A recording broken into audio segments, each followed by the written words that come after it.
Good morning, San Diego. It is Sunday, July the 14th, and I am trying something new today.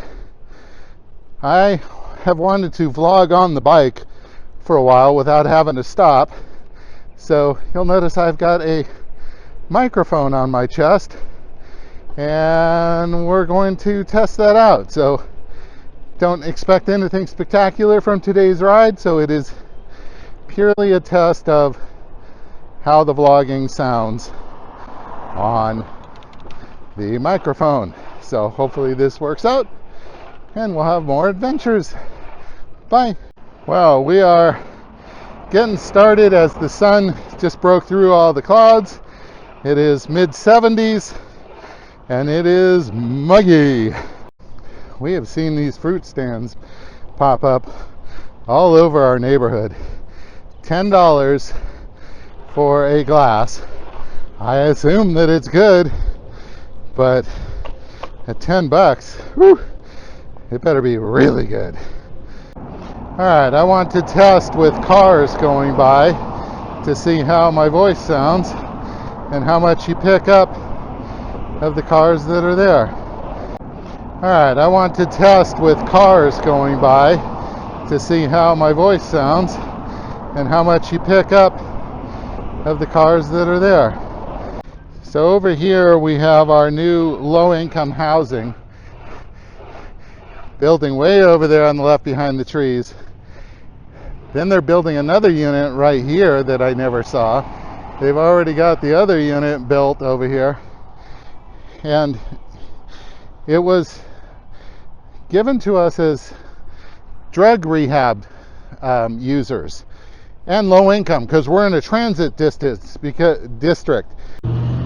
So when I figured out that I was getting the microphone, I had to figure out where to place it. So I went out on a ride while I was waiting for it to come in and decided to see where it is that I sweat, and I realized that most of the time I wipe my sweat in this collar, so that's why the microphone is over on this collar. Yeah, I like these streets up here, which is just outside where I live, because they're straight shots and there's almost no stop signs, no stoplights, so you can just pedal, and the traffic is very low, so it's like a win-win, other than the fact that it's not super interesting. Now, for those who are not familiar with Strava, it is a fitness app. Runners and bicyclists and snowboarders, I guess, use it. It works on GPS, so you can do it manually, but usually you're hooked to a GPS. It'll show you where you've been, how you can hook heart monitors to it and all kinds of stuff, but it keeps track of your mileage and stuff. And so one of the things that I had done in this neighborhood was I created two segments, one going down this street and one going down the next street. Why did I do that? Because I get credit for the fact that I just rode it. And why do I care about that? Because you'll hear me say from time to time, I'm the king of this segment. That means I rode it in 90 days more than any other bicyclist. And so it's just another little item to help keep you motivated, being a little competitive sometimes when you get a rider in the neighborhood or something and you both want to be the king. Well, you can't let that happen, can you? So yeah, the little things that you do. There are two other reasons why you have a segment, or two things you can do with a segment. One of them is the reason to create it, and that is who did it the fastest. And you can do that filtered so that you can say men and women, weight, not bicycle type. So I'm in the heavier category, and so you may want to be king of the mountain or queen of the mountain, which means that you did it faster than anybody else. And in that vein, you can actually put it on your Garmin to track that segment So when you get into that segment, it shows you that you're in it, how far it is left to go, and also how you're doing time-wise, so that you can try and beat the fastest time, or your own fastest time, as is the case of me, because I ain't beating nobody on this bike. I will need to do another video soon on how I film my bike rides for both safety and entertainment value. But I love to listen to music while I'm riding, but one, it's illegal to actually put earbuds in California, and two, it's dangerous. You can't hear your ambient noise, which is kind of important when you're hearing a honk or a car coming up behind you. So I use, you've seen them in my finishing video, my outro, I use these aftershocks, which are not called aftershocks anymore. They branded it something different, but it's outside your ear. They call it bone conduction. I don't know. It's supposed to resonate in your skull. It's very quiet to the outside world, so it works from that, but it does allow me to hear what's going on around me in terms of the ambient noise. So I am a little safer while I rock my ride.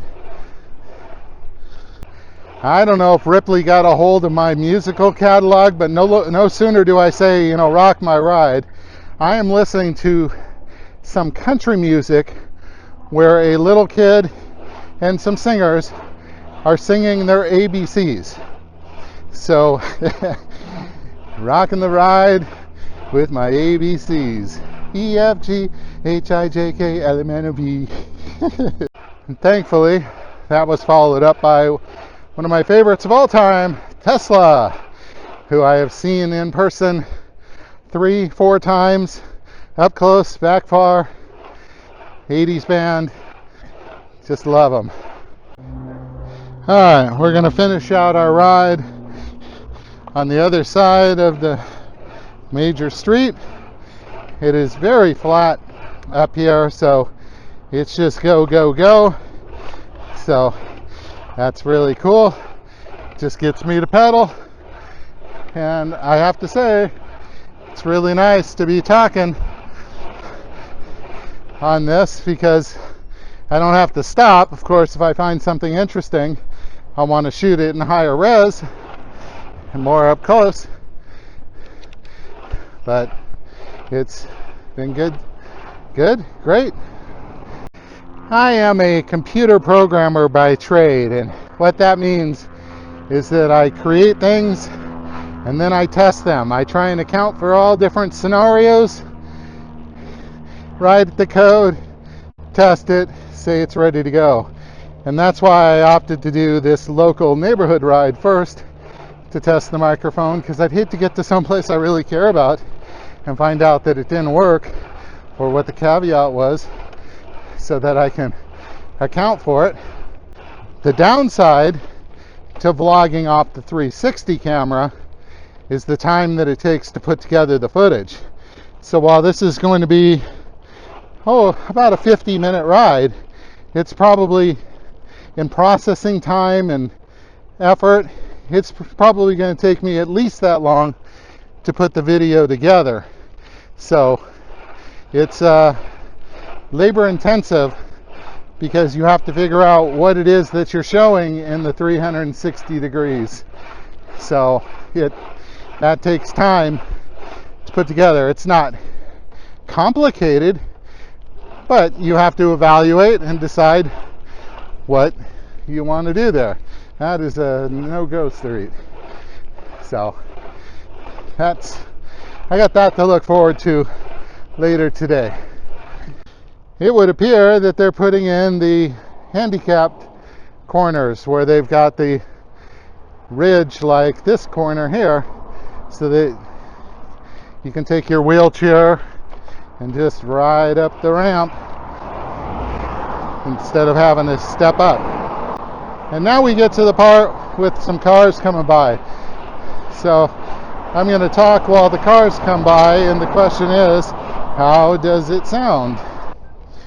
We have one final test to go through, and that is speed. Now, this is not a speedy thing, but maybe you're on a bike that you can do this fast. So we're going downhill. Obviously, there's a lot of wind going. And how fast am I going? 18, 20 miles, 21. Car behind me wants to go around. I'm not doing 38. I'm doing 25.8 miles. I can barely hear myself. 27 miles an hour. 26, slowing down. Going to make the turn here. Hopefully, good. They're not walking across the street, so that works out well. Because if they had walked across the street, we might have had a little bit of a problem. So, and there we are, 8 miles in 47 minutes of pedaling. So that was an average of, I don't know, 10.3 miles per hour, which is slow but decent, more than the 9. So I was definitely pedaling. I got my exercise for today. So we shall see you on the next adventure. Till then.